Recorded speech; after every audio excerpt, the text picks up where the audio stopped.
Bitcoin. Eu tenho certeza que muito provavelmente já não é uma certeza, mas muito provavelmente você entrou no mundo das criptomoedas através do Bitcoin. Por mais que você não tenha comprado o Bitcoin como a sua primeira moeda, foi o Bitcoin que te trouxe até aqui. Foi ouvir falar sobre o Bitcoin, foi ver sobre o Bitcoin, foi o Primo Rico falando do Bitcoin, foi uma matéria no Jornal Nacional que falou que o Bitcoin saiu de 3 mil dólares e foi para 40 mil dólares. Sei lá, o Bitcoin ele foi essa isca que te trouxe até aqui. Você veio até aqui achando que você ia comprar Bitcoin e ia ficar rico, ou ia ganhar muito dinheiro. E aí, quando você entrou na porta, você se deu conta de que você estava num mundo totalmente novo. E esse mundo tem um nome, chama-se blockchain, tá? Quando você percebeu que você estava num mundo totalmente novo, muito provavelmente aconteceu com você, porque aconteceu comigo, na hora que eu abri a porta, eu vi assim, eu falei, caramba, não tem uma possibilidade de ganhar dinheiro aqui, tem mais de 11 mil possibilidades, que são mais de 11 mil tokens. Como é que as pessoas não estão vendo isso ainda? Como é que as pessoas não estão vendo que a economia está migrando da economia tradicional para uma economia totalmente nova, mais rápida, mais barata, mais segura? Você vai entender isso no detalhe hoje. E tudo isso se deu por conta do Bitcoin. Mas não é à toa, e não é à toa que você precisa entender a fundo o Bitcoin. Quando o Bitcoin tiver algum problema, ele afeta o mercado. A gente viu isso acontecendo agora no dia 7 de setembro. O Bitcoin teve um problema e afetou diretamente o mercado. Isso aconteceu porque o Bitcoin, os fundamentos do Bitcoin, eles se misturam aos fundamentos da blockchain, eles se misturam aos fundamentos de todo o mercado que foi criado a partir do Bitcoin. Imagina o Bitcoin, na Idade Média era comum o rei chegar em um lugar, e aí aquele lugar era um lugar fértil, à beira de um rio, e ele construiu um castelo. Ele construiu esse castelo na beira do rio pelo fornecimento de água e também pela proteção. Muitas vezes ele fazia aumentava esse rio, enfim. E a partir daquele castelo iam se criando as cidades. Hoje é mais difícil a gente ver isso porque várias cidades se emendaram, mas na Europa ainda é muito comum você chegar numa cidade e ter lá um castelo, lá no meio da cidade. E isso foi exatamente o que aconteceu com o Bitcoin. O Bitcoin ele chegou, ele criou o seu castelo ali e está se criando um mundo em volta do Bitcoin, está se criando uma cidade em volta do Bitcoin. E essa cidade são todas as altcoins, você vai entender isso hoje também, tá? Mas vamos para o Bitcoin aqui. O Bitcoin ele surgiu no dia 1/11 de 2008. Esse surgir aqui foi o white paper do Bitcoin. É exatamente essa imagem que eu estou te colocando aqui e vale a pena você conhecer a ideia do Bitcoin. O que o white paper do Bitcoin diz? Ele queria uma reserva de valor, uma moeda, que ela pudesse estar livre das sanções, livre de manipulação e que fosse simplesmente movimentada pelo mercado, oferta e demanda. Então vale a pena a gente voltar um pouquinho aqui, vamos pensar no dólar ou no real. No dólar, porque o dólar ele serve de referência para todas as outras moedas do mundo. O dólar, se não me falha a memória, foi por volta dos anos 50, o dólar deixou de ter o lastro em ouro. Como é que era antigamente? Imagina que eu sou o Banco Central lá dos Estados Unidos e eu tenho 35 milhões de dólares, um exemplo, em circulação. Se eu quiser fazer mais 1 milhão de dólar, eu tenho que pegar 1 milhão em ouro mesmo, maciço, a pedra, tá, o minério. Eu tenho que pegar 1 milhão em ouro, tenho que colocar num cofre e aí sim eu posso emitir 1 milhão em dólar. Por que isso? Porque o dólar é lastreado em ouro. A qualquer momento que uma pessoa que tem dólar quiser falar assim, ó, pega aqui o seu pedaço de papel e me dá o meu ouro, tinha ouro para suprir essa pessoa, tá? Isso é o lastro. Lá por volta dos anos 50, um governo determinou que o dólar não seria mais lastreado em ouro, seria lastreado a partir daquele momento na credibilidade dos escolhidos pelo povo. Traduzindo para o bom português, seria na credibilidade dos políticos. Agora o dólar não é mais lastreado em ouro, ele é lastreado na nossa governança aqui, nos nossos políticos. Então não é um lastro, é na confiança, e é a palavra que estava faltando. Ele está lastreado na confiança que a gente tem no nosso governo. A partir desse momento, o que aconteceu? A emissão de dólar disparou.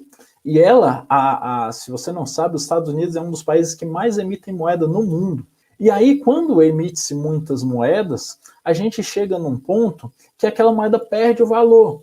Então, se você assistir um programa americano qualquer de, sei lá, de 20 anos atrás, você vai ver que um copo de cerveja, por exemplo, um filme, ele era centavos, hoje já são dólares. Os Estados Unidos vivem uma inflação muito grande. E todos os países vivem essa inflação, porque apesar dos Estados Unidos servirem como essa referência, aqui no Brasil é do mesmo jeito. O Banco Central, junto com o ministro da Economia e com os seus responsáveis, eles decidem quando vão imprimir dinheiro ou não. É exatamente essa palavra, imprimir dinheiro ou não. E aí, lá atrás, um cara chamado Satoshi Nakamoto, essa figura aqui já eu te explico, o Satoshi Nakamoto pensou assim, cara, não quero saber dessa galera aqui, vou criar uma moeda que seja livre dessa galera, não vai ter governo, não vai ter essas mudanças, ninguém vai poder falar quanto minha moeda vale, ninguém vai precisar lastrear ela em nada, porque ela será o próprio lastro, ela vai ter um limite de emissão, e isso vai fazer dessa moeda eternamente deflacionária, ou seja, ela vai seguir sempre ganhando valor. E se a gente olhar, inclusive, o gráfico do Bitcoin lá de 2010, tá? E aí eu vou te explicar por que é 2010. Até hoje, o gráfico do Bitcoin, ele é uma subida, ele vem subindo, ele está em constante tendência de alta se a gente olhar no anual. Isso mostra que o Satoshi Nakamoto estava certo. E aí o Satoshi Nakamoto, vale a gente falar aqui, o Satoshi Nakamoto, ele não é uma pessoa, não sabemos quem é. Esse sujeito aqui da foto, ele ficou conhecido porque o nome dele é Satoshi Nakamoto, e um certo dia, certa época, uma revista pessoas procurando quem será o Satoshi Nakamoto, foi e falou, achamos o Satoshi Nakamoto, e colocou esse senhor na capa da revista. Ele ficou famoso, no primeiro momento ele ficou muito chateado com isso, pensou em processar a revista. Atualmente ele trabalha na área de criptomoedas como uma figura mesmo, como se fosse um símbolo. Tem camiseta dele, ele dá palestra, enfim, mas não é o Satoshi Nakamoto original. O Satoshi Nakamoto original não existe, ou não é conhecido. A gente não sabe se é um senhor igual esse da foto, a gente não sabe se é uma mulher, a gente não sabe se são várias pessoas, a gente não sabe se é uma empresa totalmente descentralizada que pegou programadores do mundo todo e chamou de Satoshi Nakamoto. A gente não sabe de onde veio o Bitcoin. A gente sabe que no dia 1/11/2008, esse white paper aqui foi publicado em um fórum, e desde então a gente virou uma chave na história para das maiores criações da história. E aí não é à toa que até hoje a gente está cheio de conceitos que vieram lá dessa época. Se você reparar, está escrito aí, ó, Satoshi Nakamoto, o e-mail dele, enfim. A gente está cheio de conceitos lá dessa época. Por exemplo, white paper. Outro exemplo, explicar a moeda, explicar por que ele é deflacionário, a quantidade de emissão. A gente traz tudo isso até hoje, tá? Só que aí, isso aqui não foi criado em 2008 e aí simplesmente, beleza, o Satoshi Nakamoto falou, tenho aqui uns 10 milhões de Bitcoin, tô rico pra caramba. Não foi assim. Isso aí, ele demorou 2 anos, mais precisamente, no dia 22 de maio de 2010, ele fez a primeira transação com Bitcoin, que comprou 2 pizzas. E aí, cara, é muito interessante essa história, porque o 22 de maio, ele ficou conhecido no mundo do Bitcoin aí, no mundo das criptomoedas, como Pizza Day. Essas 2 pizzas, essa aí inclusive tá muito bonita, deu até fome, essas 2 pizzas custaram 10 mil Bitcoins. Imagina o quanto vale essa pizza hoje. Pensando no Bitcoin a 50 mil dólares, cara, dá alguns milhões essa pizza, tá? Não vou nem calcular isso aqui agora.